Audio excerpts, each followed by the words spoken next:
esta mesa sobre integración regional, de las últimas que quedan y de los poquitos que quedaron. Así que, si entiendo bien, el trabajo, ustedes dos tienen un trabajo presentado. Sí, sí. Perfecto, que si quieren empezar, no hay problema. Cristian Martínez es. Perfecto, y Ramón Zuluaga van a presentar la construcción de una hegemonía nacional latinoamericana, desafíos actuales de la batalla ideológico-cultural, dilemas pasados de liberación y dependencia y nuevas herramientas de integración regional, UNASUR, Mercosur, CELAC y ALBA. Bueno, si quieren entonces empezar. Bueno, en primer lugar, quiero pedirle disculpas por la demora porque tuvimos problemas de coordinación del taxi, ¿no? A pesar de que estábamos frente a un hotel frente a casa y no había taxi. Yo vuelvo acá a Mendoza después de 25 años, donde tuve la oportunidad de presentar en Paraninfo de la Facultad de Humanidades, Diego Pro, era el rector de ese tiempo.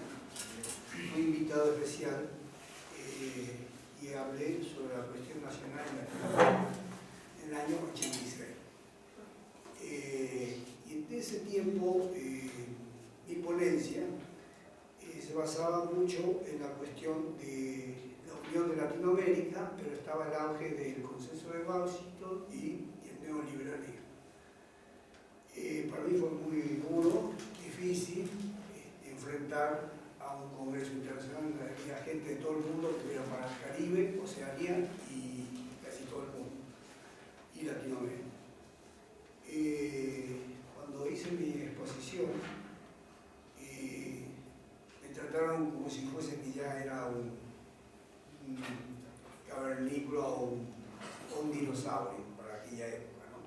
Porque estaba el auge de lo que era el fin de la ideología, el fin de la historia, lo que decía Fukuyama, y inclusive todo lo que era referente al neoliberalismo que había avanzado en todo el país y luego en todo el planeta. Con la inclusión que se dio en la Unión Soviética, más la caída del muro de Berlín, y a su vez con la entrada triunfante a cualquier parte del planeta, el capitalismo transnacional financiero, era lo que se había llamado en ese momento la economía global o la famosa tan mentada globalización. Y la globalización parte más o menos de los siglos XII, XIII, que ya es el primer orden que se hace, y esto es algo como un nuevo orden del viejo orden. Cuando hice ese planteo tuve un gran problema porque al terminar mi exposición lo primero que me dijeron era que estaba desactualizado y que eso estaba perimido. O sea que en la posmodernidad no había pasado por arriba a todos, ¿no? A mí me tocó estar también en Europa, en varias partes, y bueno, tengo el honor de estar en la Facultad de Ciencias Políticas, invitado por mi colega, que es un politólogo joven, al cual nos presentamos en muchos trabajos, hacemos trabajos de esta temática en distintos congresos nacionales e internacionales. Y bueno, lo que yo hablaba en el 86, bueno, ahora es una cuestión que se está logrando y se está construyendo de a poco, y cuesta mucho, porque en aquella época fue un ataque muy artero de casi todas las izquierdas que se presentaban y que habían cambiado el nombre. Fíjense, yo estando en Italia ya no se llamaba más Partido Comunista Italiano, por ejemplo, ¿no? En Suecia ya había desaparecido el tema del socialismo, estaba como una socialdemocracia light, nada más, bueno, Noruega con su status quo de siempre, y después la Rusia de Boris Yeltsin, que me tocó estar viviendo también ahí.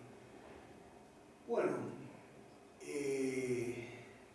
retomando todo esto, nosotros hemos armado un trabajo y hay varios ensayos, pero este es uno de los más medulosos que nos costó más, porque ahora se habían creado instrumentos idóneos y muy importantes. Latinoamérica, desde la creación del Mercosur, la ALBA y el UNASUR.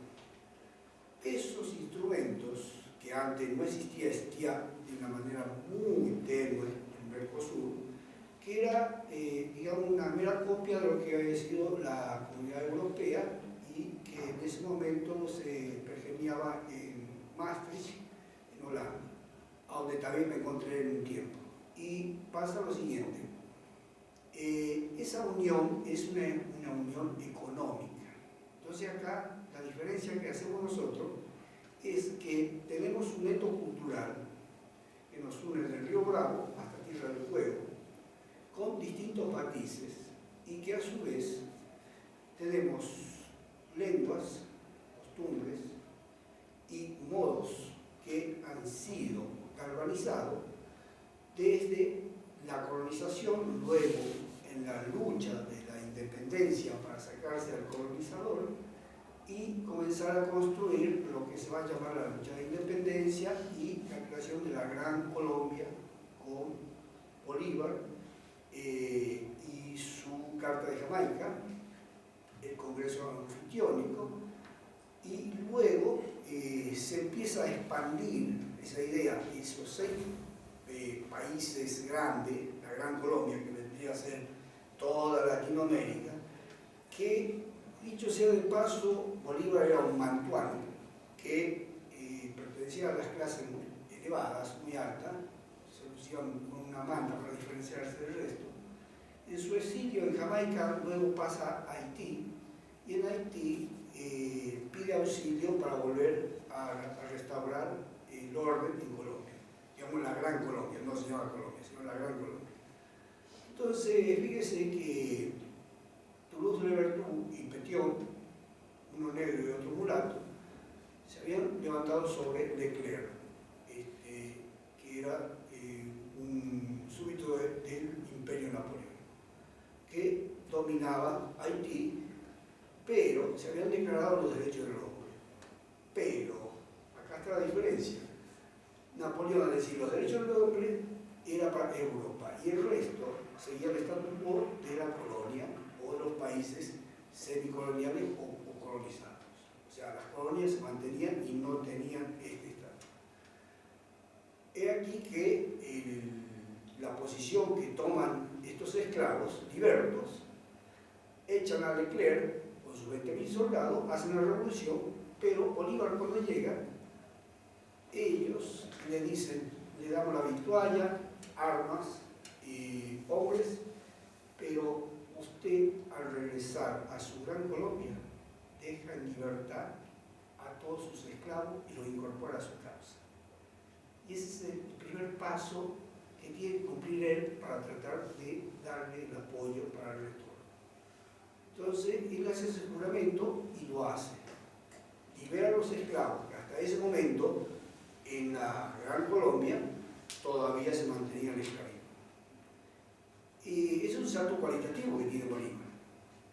Y comienza a avanzar hasta que luego viene a darse todo ese fenómeno que empieza a bajar hasta cerca de lo que fue Sucre, y después el sistema que va a organizar San Martín, que es una de las desobediencias que tiene dentro de nuestro gobierno, y crear un ejército que prácticamente un ejército de a pie, no un ejército de línea, acá, en esta provincia, y partir con soldados de acá y de Chile, y hacer todo lo que es liberar Chile, luego entrar a Perú y encontrarse con Bolívar, pero diezmado ya su ejército. Al hacer esa unión se produce una conjunción muy importante, porque liberan a toda América de los últimos bastiones que daban de aquella época de la colonización.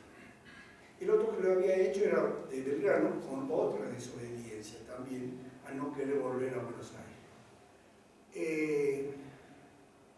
Esto ha generado una suerte de una galvanización muy importante dentro de lo que va a ser el pensamiento genuino de estos hombres, que inclusive tenía un maestro como Simón Rodríguez, viajado por casi todo el mundo, era políglota, manejaba 7 idiomas, 8 idiomas, y inclusive hay un libro de él que se llama La isla de Robinson. Entonces, él se cambió de nombre y empezó a conocer distintas partes del mundo y vuelve y le ofrece una pedagogía y un sistema para empezar a interpretar y a comprender la realidad desde acá y no como la daba Jovellanos, los liberales desde España, o lo que venía de toda Europa. Y Bolívar le dice, está bien, que lo arme y lo presente, y ahí surge una frase muy importante que dice, es más fácil comprender a los mulatos, a los indios, a los negros, que a los medos y a los persas. Bueno, eso ha causado un impacto muy grande, y siendo él un ciudadano que venía de ser un huérfano, ¿no? O sea, no es una persona que venga de un hogar normal, digamos, entre comillas. Le dio otra lesión a Bolívar y comenzó a construir esa gran colonia. Bueno, en sí, yo lo que quiero mostrar es que desde la colonización hasta nuestro día se ha pergeñado siempre un estatus de colonia o semicolonia a través de las relaciones de las instituciones, de ideologías, de economías y de estados-nación creados para impartir una suerte de dependencia a los intereses que le eran en especial a Inglaterra y en Europa en general. Esto, armado de una manera formal, se armaron las instituciones y se empezó a producir, a reproducir un modo de pensar y de obrar en el cual se negaba nuestra realidad o se la tapaba. Como decían los griegos, se la velaba y había que hacer un desvelamiento de esto. Y acá es que comienza una ardua tarea, una gran lucha, y son luchas agonísticas. Primero sacarse el que no había colonizado, luego las luchas contra las oligarquías, que eran la polea que unía entre el comercio o lo que es la exportación e importación del comercio exterior y el libre cambio que proponía en este caso Inglaterra. Bueno, luego se dio la gran balcanización, que eso ha creado 20 republiquetas y dividió a Latinoamérica y aquel sueño en lo que se dio llamar medianamente esa Unión Latinoamericana, que se estaba ya pergeñando, y comienza a hacerse dos Estados-nación con ciertas instituciones y formalismos de democracias, de culturas, pero todas dependientes, en todos sentidos. Bueno, eso que yo había hablado también en el año 86, bueno, ahora está plasmada en lo que es estos organismos, lo que es el UNASUR, la CELAC y el ARC. Bueno, nuestro objetivo, no voy a desarrollar, es extenso las cosas que hay sobre lo que es Mercosur, UNASUR, CELAC y el ARC, sino que mostrar todavía la dependencia de lo que sabía decir Jauretche en aquella época, del colonialismo pedagógico y cultural que se mantiene. Y eso hace que todavía no podamos visualizar nuestra verdadera realidad. O sea, y ver y estudiar a nuestra realidad con nuestro propio pensamiento. Bueno, no sé, le dejo acá, porque si no, mi amigo va a explicar algunas otras cosas referentes más a una cuestión más formal. Bueno, teniendo en cuenta los activos teóricos que acaba acá de versar sobre la mesa de trabajo el compañero, voy a marcar un par de cuestiones que atañen a la politología mirada de las relaciones internacionales y sobre todo con andamiaje en un tópico que me parece interesante remarcar, que es lo que nosotros lo dejamos bien claro en el trabajo, que es esta cuestión del colonialismo pedagógico. ¿En qué sentido el colonialismo pedagógico y teórico? Durante muchísimo tiempo, inclusive hasta la actualidad, que Giovanni Serratori lo plantea muy bien en este último tiempo, nos cuesta precisar muchísimas cuestiones de ciencia política y más que todo, por ahí discriminar o discernir los campos de estudio y de análisis que hay entre ciencia política y relaciones internacionales. Eso como primera cuestión. Ahora, hasta este momento hemos mirado las relaciones internacionales y la política exterior desde herramientas de análisis, desde esquemas teóricos de los grandes popes de los bloques hegemónicos que significan en este caso Estados Unidos, en su momento Inglaterra. ¿Sí?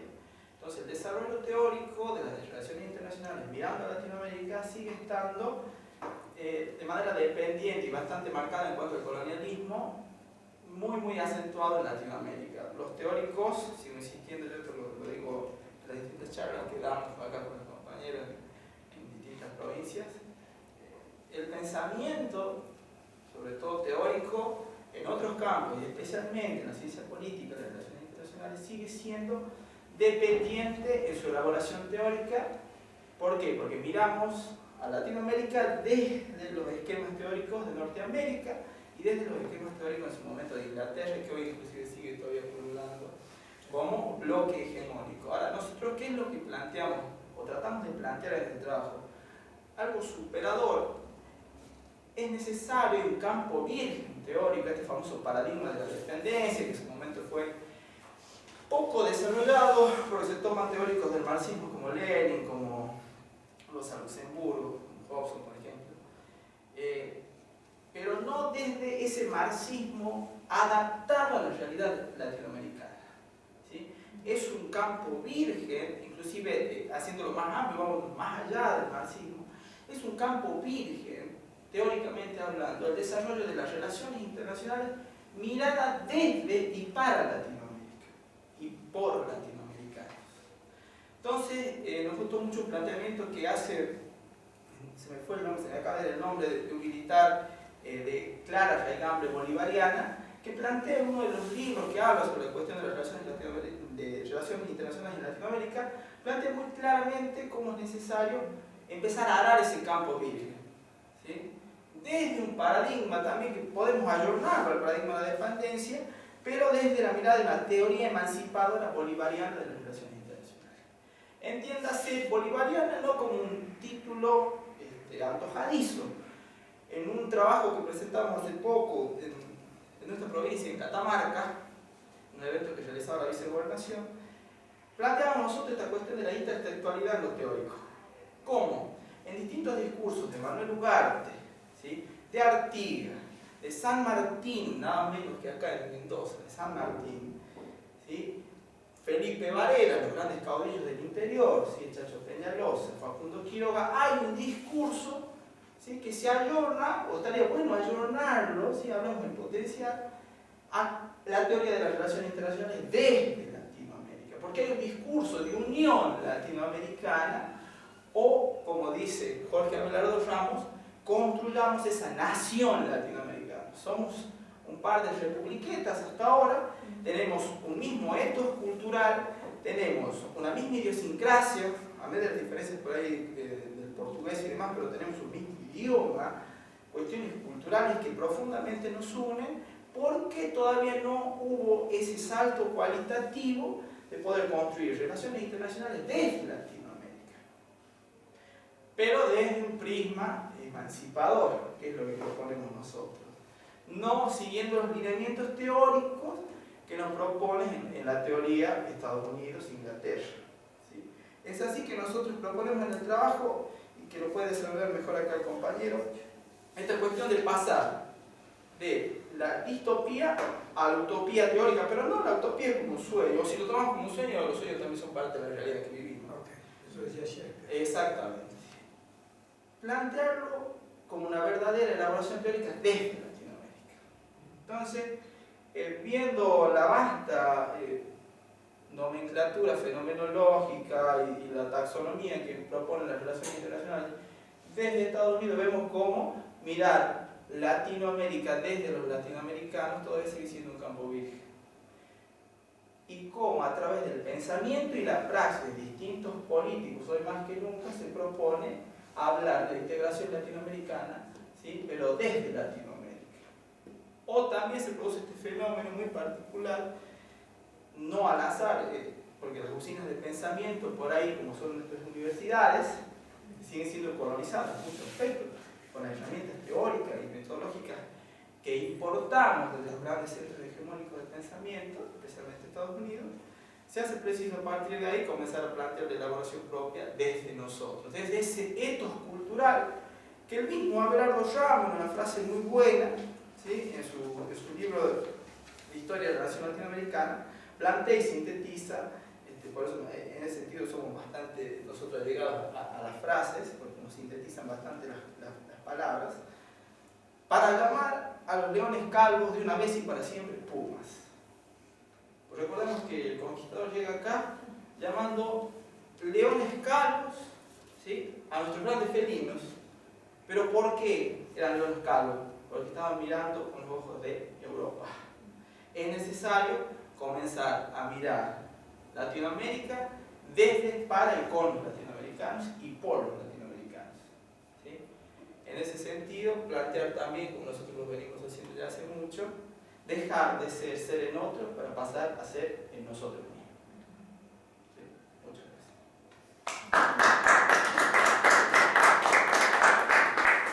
Bueno, muchas gracias. Planteo sin duda es muy interesante.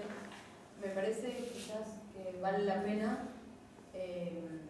porque mi presentación es un poco distinta, abrir un poco una ronda de debate sobre este tema puntual que me parece muy profundo y filosófico y además, digamos, aborda temas, como usted dijo, que digamos, se han tratado históricamente antes y ahora digamos, vuelve a estar en el discurso de Latinoamérica.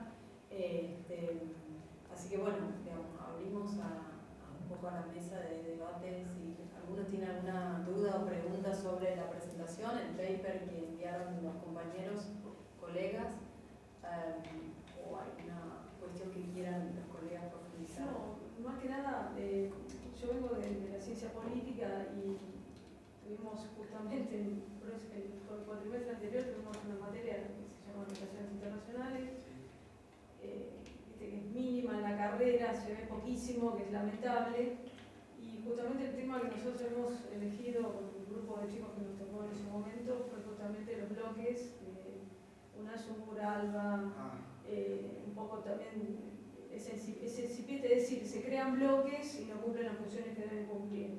Entonces un poco nosotros desde la vista, mirándolo desde el ámbito nuestro, veíamos que si la UNASUR se había generado un poco en respuesta a la globalización o a esa interdependencia mutua que existe. Entonces, haciendo una lectura un poco de los distintos bloques, es como que no terminan de cuajar nunca y las instituciones no terminan de cristalizar nunca. Vemos quizás una falencia de hiperpresidencialismo en la región, que de repente se juntan, hay un momento histórico donde de repente tenés 3 o 4 presidentes que a través de su gran protagonismo impulsan un montón de acciones que después se diluyen en la nada.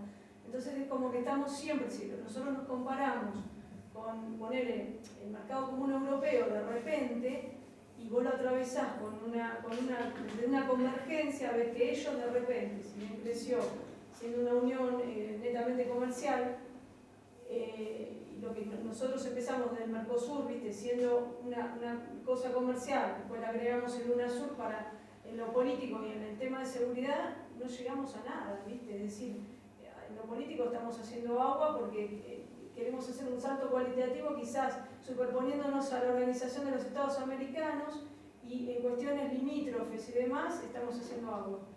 Y después desde la seguridad, más todavía, si miramos la Argentina en su ámbito de defensa, ¿me entendés? Estamos nos faltan 4 patas, las 4 patas nos están faltando, ¿entendés? Entonces, con respecto a Brasil, que cuando le salta la Alianza del Pacífico, le viene a desmontar toda la estructura.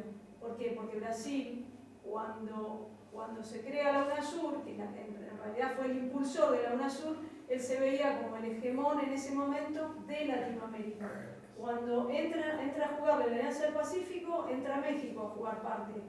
Entonces ahora tenemos, se puede decir, dos protohegemones a entrar a jugar, a estar en juego. Y siempre está la pata latente que decís vos, al entrar en juego México, tenés por detrás a Estados Unidos. ¿Entendés? Que en este momento, si nosotros vemos el mapa, yo no vengo, ya te digo, de las relaciones internacionales, pero me gusta y veo, viste, como quien dice, el tablero internacional que se está jugando una nueva partida de ajedrez. Es decir, Rusia en el 89 se cae, pero ahora está volviendo a levantarse ese oso, como quien dice. Y Estados Unidos se volvió a jugar sus fichas. Hubo un momento se puede decir, de velo, como lo decíamos, si se puede comparar, dejó unos años pasar y ahora ya volvió a poner las fichas en distintos ámbitos, socavadamente, pero lo está haciendo. Y nosotros seguimos remando en el mar. Arando en el mar, decía Bolívar. Exactamente, arando en el mar. Un aporte, un comentario nada más. Hace 2 días hubo una reunión de los presidentes, es decir, de la Sociedad de Análisis Político, Martín Alessandro y varios personajes, gente de Chile, los presidentes de las asociaciones de Chile, de Uruguay, de Brasil. Y una de las reflexiones que han llegado a decir en la mesa panel con el debate es que a los mismos politólogos o los analistas de las ciencias sociales hay una autocrítica que están pensando los que están teorizando, los que hacen teoría, solamente con esa influencia, podemos decir, del mundo exterior, y cuando y cuando tienen todas las herramientas, solamente un análisis local. Entonces el presidente de Brasil, esa persona decía, mire, todos los teorizadores estamos viendo más Brasil por dentro, los problemas de Brasil con sus instituciones, los partidos políticos, pero dentro. Y vemos que recibimos una teoría de afuera, y hacemos análisis internacional, pero no regional. Entonces, había un problema, por eso digo, en ese punto es como que está faltando esta parte de teorizar algo más en la región en conjunto de toda Latinoamérica o Sudamérica, como se lo pretende. Fíjese que a mí me tocó en otro congreso también internacional, y no tan solo acá, sino afuera, en Europa, hacer el planteo de que, por ejemplo, la Unión Europea, cuando se hace la unión, es económica y es para bloquear el comercio que lo invadía Japón y Estados Unidos, y entonces lo único que le interesaba era unir ese bloque económico, pero no hay netos. Por ejemplo, a mí me tocó estar en Suecia o Noruega o Finlandia y bajarme en España y saludar en 30 idiomas, 400 dialectos, lo que usted quiera. Bien, después está la gente parlusa, que la conozco completa, pero hay un tema. No los une ni el idioma, ni el etos. El inglés, el francés, el noruego, el sueco, Escandinavia, es lo mismo. Acá hay una diferencia que marca, pero es la que hay que retomar. Por eso es la cuestión un poco titánica, y le doy la razón acá a la señora, no sé si se llama la señorita. ¿En qué sentido? De que de pronto aquello que estaba galvanizado cuando comenzaron nuestros libertadores a forjar esa unión latinoamericana, ese sueño quedó de una manera trunca cuando luego se lo balcaniza en las 20 republiquetas, y ahí produce un quiebre en todo lo que es el repensar o pensar lo nuestro, pero desde acá con las categorías. Sí, a pasar los años, han pasado casi 2 siglos de revoluciones, el proceso migratorio, es bastante más complejo el... No, por eso le digo, yo hago síntesis de síntesis, sí. ¿no? Por eso, él habla de los leones campos. Fíjese que cuando Hegel, el padre del idealismo alemán en la filosofía ideal, y que es el creador del Estado alemán, de romper un montón de principados y hacer el Estado alemán, fíjese que él, en la clasificación, cuando cuando hacen la introducción de la filosofía de la historia, dice que la zona esta, lo que es Latinoamérica, digamos América, es pura naturaleza. No existe la historia. Ese es un principio muy fuerte que luego fue adosado con todas las otras clasificaciones que se hicieron de que América Latina es un país bobo, triste, bueno, Pío Baroja, le puedo dar un sinfín inclusive de la enciclopedia, ¿no? La enciclopedista. Al hacer ese análisis, fíjese que a nosotros nos ponían en una categoría de salvaje y no llegábamos a la categoría de lo que podría ser un ser humano, ¿no? Entonces, al no existir una cultura, hay una negación. Entonces dice, bueno, la primacía de lo que era la cultura del hombre blanco por encima de todo y hacerla universal, y decía Kipling, carga nuestro imperio, o sea, nuestra nación, Gran Bretaña, dice, el peso de llevar la cultura a los países que era la otra edad, los que no eran iguales o similares a ellos, que eran los salvajes, la otra edad, el diferente, y no eran civilizados. Entonces, ahí, fíjese, que en esas clasificaciones, cuando llega luego a la formación de lo que va a ser los Estados-naciones de toda Latinoamérica, se sigue haciendo clasificaciones y, por ejemplo, la Revolución Mexicana, que es una revolución, la toman como una guerra. Fíjese que hay una diferencia. Son revoluciones que se dan en Europa, pero acá son guerras. Fíjese que las luchas que se producían acá eran minimizadas hasta por los grandes teóricos. Entonces, si seguimos en esa dialéctica y en ese marco teórico que crearon ellos, nosotros seguimos con esas categorías a tal punto que Gino Germani, que tenemos actualmente el instituto que se llama de Sociología, Gino Germani, decía que los movimientos nacionales eran nazifascistas. Fíjese las categorías. Nazifascismo, si usted va a Europa, tiene muy bien marcado lo que es el nazifascismo. Si usted lo trae acá, un ejemplo, cuando sube, vamos a retrotraerlo a lo que es Mussolini y Hitler, sube atacando no tan solo a los negros, a los judíos, a los gitanos, sino a la clase trabajadora y en especial a todo lo que es el socialismo y al comunismo, a lo que estaba organizado en ese momento. Bien, se van a aliar las clases medias al gran capital. Entonces se hace una gran persecución y eso se llama fascismo. Tomado eso y trasladado acá, cuando se hace el 17 de octubre, por ejemplo, o cuando sube con la chusma Irigoyen, fíjese, lo primero que dicen es que es nazifascista y sube con los desposeídos, los desclasados, los que no tenían ningún protagonismo en la historia ni en la cultura del capital. Pasa que esos procesos lo estamos ahora como nueva definición del populismo en toda Latinoamérica, es un nuevo concepto politológico, es decir, político está encauzado en otra visión, con otros teorías, con otra teorización, con otros principios, se elabora, a veces la política sucede primero y después la teoría, es decir, bueno, esa cosa de la ciencia. Por eso digo, las clasificaciones, fíjese, se hicieron de esa manera. Entonces llegó un momento que usted dice, bueno, a ver, ¿con quién subieron los dos grandes movimientos nacionales?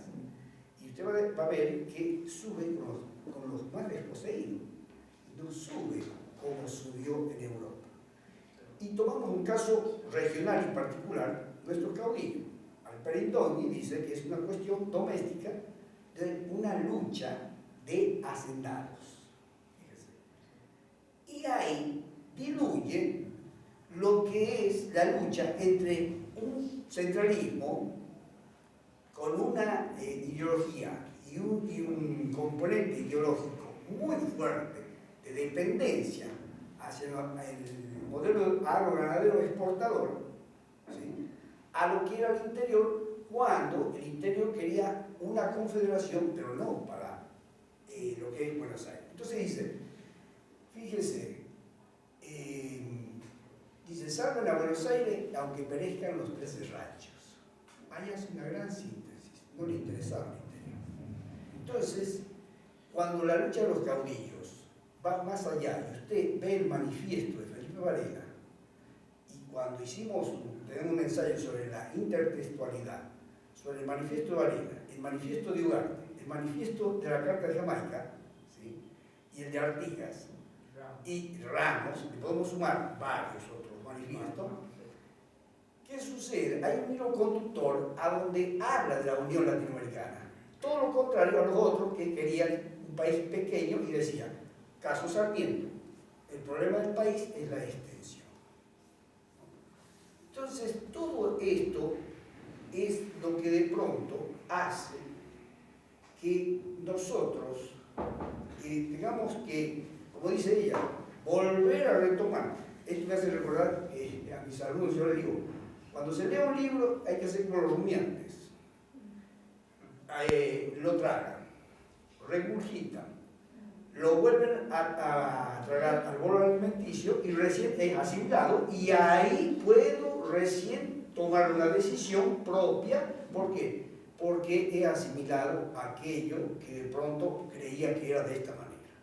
Entonces, no hace falta rumiar muchos libros para poder llegar a develar, porque le decía hace un rato, que es una palabra que manejaban los griegos, ¿no? Pero no es porque los griegos han descubierto la filosofía, sino que en la prehistoria estaba la filosofía. Pero pasa lo siguiente, cuando en este mundo occidental partimos de que como si fuese que la filosofía y la ciencia política y la democracia surgió en Grecia, yo hago una pregunta. En este momento, Cipra y todo su grupo han traicionado al pueblo con un referendo para tratar de decirle no a la Troika, al Parlamento Europeo, que lo conozco muy bien, y en especial al Fondo Monetario, para seguir adentro de la zona euro. Y pasaron a ser la categoría de islotas, metecos y esclavos. Cosa que en la democracia de ellos era de 10.000 esclavos que sostenían a un grupo muy pequeño, reducido de ciudadanos que gozaban de la democracia. Entonces, acá está la diferencia. Fíjese que de pronto Europa saltó por los aires cuando surge el euro. Yo cuando ya regresé, aparecía el euro. O sea, en ese tiempo todavía no estaba el euro. Pero el euro es algo que ha vuelto a mostrarse como el patrón oro que tenía antes Estados Unidos, que después pasó a ser lo que es el dólar. Bien, contrarrestando eso y viendo la hegemonía, quién la tenía, fíjese cómo estalla desde el 2008 y después del 2010 esa burbuja financiera del capital transnacional financiero que no produce, sino que juega a la bolsa. El PQ. Gracias, Entonces, Gustavo. Porque tenemos un tiempito más todavía. Sí, la idea es que yo haga una breve presentación de mi trabajo y si me da la palabra y después debatimos un poquito más sobre la actualidad internacional y diversos temas. Yo en realidad, tomando la preocupación que vos mencionabas sobre el lugar de Brasil quizás en Sudamérica, ¿no? Y cuánto se habla de eso y cada vez más, y volviendo a también tu preocupación sobre cuánto se estudia Brasil, me preguntaba realmente qué es lo que Brasil realmente dice, ¿no? Mi trabajo es un trabajo completamente empírico, no ensayístico, digamos, trato justamente de bajar lo que en términos teóricos se debate a un análisis del discurso, es decir, tomar lo que dice Brasil discursivamente hacia los países de América del Sur para ver hasta qué punto es cierto que quiere ser un hegemón, ¿no? Digamos, volviendo, o sea, seguimos usando conceptos que son de la teoría de las relaciones internacionales que vienen de Norteamérica o de Europa. Es más, yo vi que vos pusiste acá, no sé, si hablas de hard power, de soft Claro. power, que son Justo conceptos, exacto, sí. no lo inventamos nosotros. Y también el realismo que describís de un nuevo ajedrez internacional también viene de ideas teóricas del norte, ¿no? También, sí. Sí, diría que casi la teoría, excepto la teoría de la dependencia, lamentablemente, sí, claro, sí, las palabras, todo. Pero entonces yo trataba de hacer esta combinación, es decir, usar los conceptos que tenemos. Exacto. Y tratar de bajarlos a algo más empírico, local, nuestro. Exacto.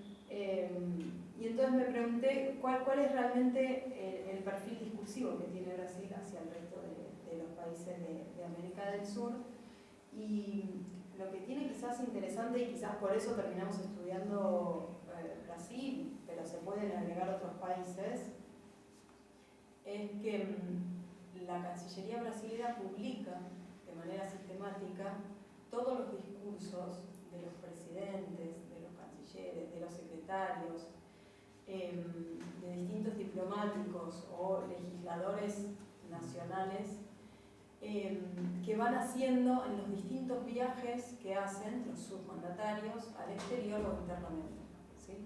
Entonces hay todo un corpus documental que ellos publican que se puede trabajar, si uno quiere trabajar análisis de discurso, para situar a Brasil donde quizás realmente, y esa es la pregunta de investigación, debe ser situado, digamos, qué es lo que hace Brasil, pero claramente, por eso aclaraba, son trabajos distintos, esto es bien empírico, ¿no?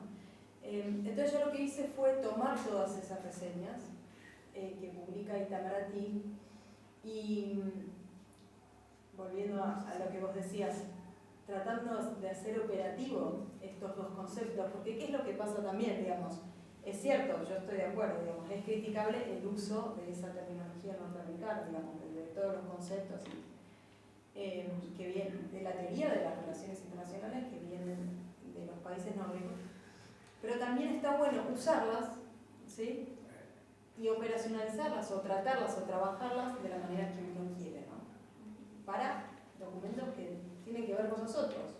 ¿Qué es esto? ¿Qué es trabajar los discursos también? Porque el discurso de Bolívar puede ser equivalente al discurso de Lula hoy, no me refiero al contenido, pero en la forma de trabajarlo quizás. Es legítimo. Exactamente, claro.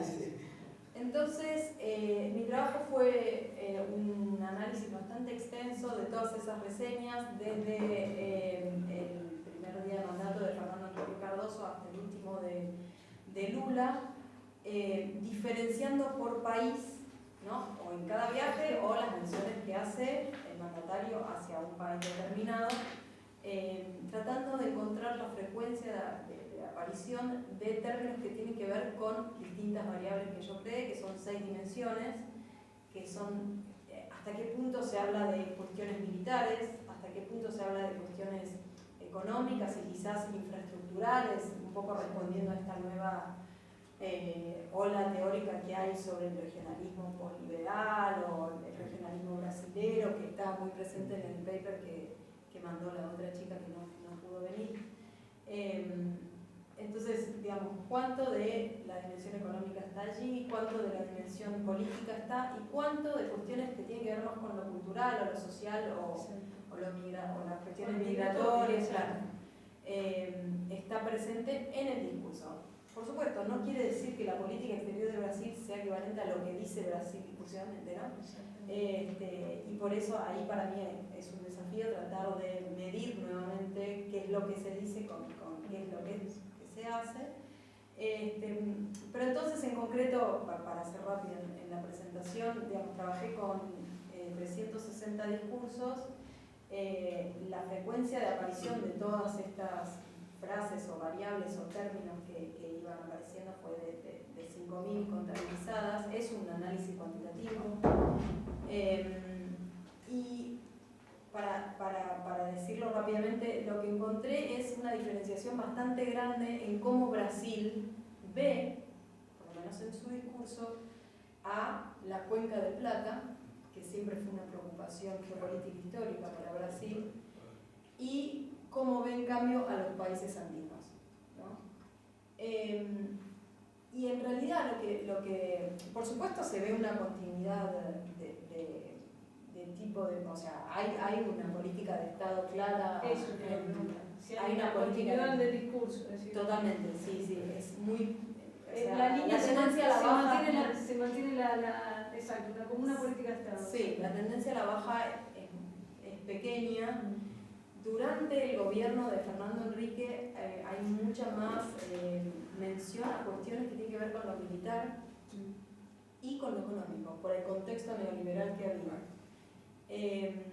Y durante el periodo de Lula, volviendo a esto del tema del regionalismo brasilero, que, digamos, que hace hincapié mucho en las dimensiones sociales y políticas, sobre todo del regionalismo, hay mucha mención sobre cuestiones políticas.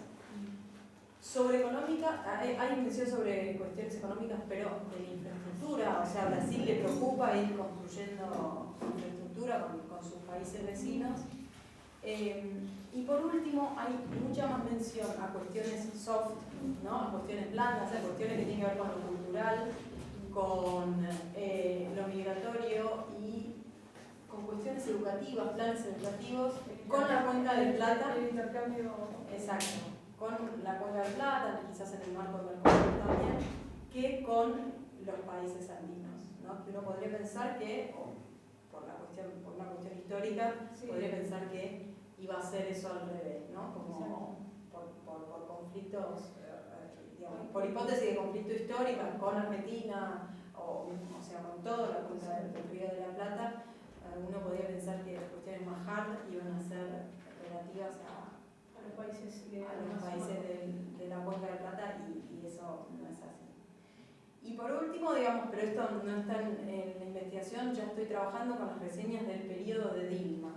Bueno, ¿puedo hacerte un comentario sobre eso? Y ahí, ¿ya terminó? Sí. Y ahí, bueno, en realidad lo primero que pasa es que hay mucho menor cantidad de discursos porque es mucho más débil la política exterior de Dilma comparativamente con la de Lula y con la de Fernando Henrique. Se refuerza lo que se viene dando sobre todo en el gobierno de Lula, pero digamos, se nota claramente con Dilma, es digamos, la presencia de viajes y discursos, ¿no? Por ende, de los mandatarios brasileños a los países del BRIC o a otros países que no tienen estrictamente que ver con Sudamérica. Entonces es como que un poco se desudamericaniza la política exterior brasilera. No tan llamativamente, pero se nota eso en los discursos. Y si te sirve de dato, porque a mí aparte que me interesan las relaciones internacionales, me interesa el tema de defensa y la parte geopolítica. No nos olvidemos que nosotros somos un triángulo, quizás el último que quede, ¿viste? De recursos naturales importantes. Y que tenemos los ojos puestos no solo de China, Rusia, decir China y Rusia vienen acá no porque somos buenos, lindos, vienen por el agua, el petróleo, el gas y lo que quieran, los alimentos. China se está secando, y hay un montón de cosas que no nos dicen y que, viste, es como el mago que se sube al escenario, te muestro, acá está la bola y de acá viste, me llevo todo, bueno, es la teatralidad política que conocemos todos. De hecho hay algo bastante, disculpe, hay algo bastante positivo, ya que en ese sentido nosotros cuestionamos bastante las categorías de análisis de Norteamérica. Hay algo positivo que nos deja toda esta nomenclatura, estas herramientas de análisis de Estados Unidos, ¿no? Que te interrumpa, hago una aclaración, digamos. Sí. Yo le puse esos términos, pero en realidad es lo mismo que decir hablan de cuestiones militares o hablan de cuestiones políticas. Exactamente, estamos diciendo lo mismo. Por supuesto. Claro, de cuestiones educativas. Para terminar como dato, Sí. con el tema de defensa, como te decía, los otros días yo fui a una exposición, estaba justamente gente de defensa, ¿viste? De DENA, estaba gente de Brasil, que Itamaraty directamente, ¿viste? Profesores que realmente están involucrados y que están preocupados, porque justamente, como decía bien, Dilma prácticamente Itamaraty no la está teniendo en cuenta, ni en su primer mandato y menos ahora que se le agravó su problema económico. Entonces, desde el ámbito académico están teniendo, están mirando con preocupación, porque ellos venían trabajando desde Lula, inclusive desde Cardoso y Lula posteriormente, con una integración, un intercambio con nuestros militares, en crear una fuerza unificada, ¿viste? O por lo menos de cooperación y de, ¿viste? Ya sea, ¿viste?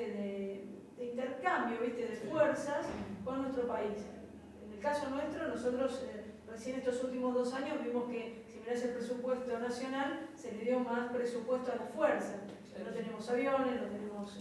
Bueno, es decir, las 3 fuerzas están aniquiladas. Es que hay en ese sentido es lo que quería marcar yo como algo importante que nos deja la relación internacional mirada desde el norte. Porque más allá de que yo entiendo, yo vengo de una época donde yo era chica cuando estaba la dictadura.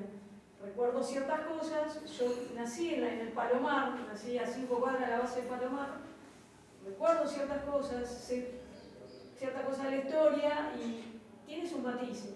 De acuerdo a quién tome, ¿viste? O quién esté en el momento, te va a contar una cosa y te va a contar otra. Hay errores y horrores, pero yo creo que si queremos construir, ¿viste? Mirar para adelante, también tenemos que poner un manto y empezar a construir, ¿viste? Desde cero. Y las fuerzas de seguridad se necesitan en estos países. Bueno, es que esa sin es la pensar que cuestión. vamos a hacer, no sé, la guerra con el país vecino, ¿viste? Pero se necesita. Hay algo clarísimo que nos dejan estos últimos procesos de integración regional, inclusive antes del fallecimiento de Chávez, eso Chávez lo tenía bastante claro. En el ALBA, justamente, cuando Chávez quiso crear una fuerza común, Brasil fue el que, ¿viste?